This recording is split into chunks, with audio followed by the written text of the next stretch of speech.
Hello Riders, আসসালামু আলাইকুম। আপনি কি জানেন আপনার বাইকের জন্য কোন অয়েলটি বেস্ট হবে? শুধু ব্র্যান্ড দেখে নয়, অয়েলের টাইপ ও অনেক গুরুত্বপূর্ণ বিষয় হচ্ছে মিনারেল সেমি সিনথেটিক নাকি ফুললি সিনথেটিক। কোন অয়েল আপনার বাইকের জন্য বেস্ট হবে, উপযুক্ত ও কতদিন ব্যবহার করা যায় এবং পারফরমেন্স কেমন দেয় সেটি আমরা জানবো এই ভিডিওতে। মিনারেল 10W30 অয়েল হচ্ছে 100 থেকে 125 সিসি বাইকের জন্য, যেমন Honda Dream, Hero Splendor, TVS Metro, Bajaj Platina, Yamaha Saluto ইত্যাদি।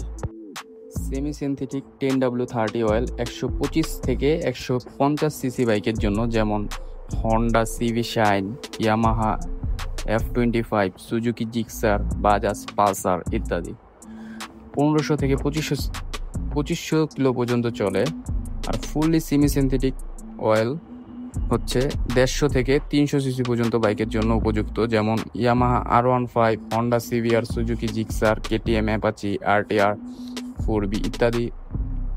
এটি হচ্ছে 3000 থেকে 5000 কিলো পর্যন্ত চলে। এটা হচ্ছে চালকের রাইডিং কন্ডিশন অনুযায়ী। আমাদের কাছে এই 4টি ব্র্যান্ড অ্যাভেলেবেল আছে: ন্যাশনাল লুক, তারপর pro Honda, TVS crew 4, TVS crew 4 premium,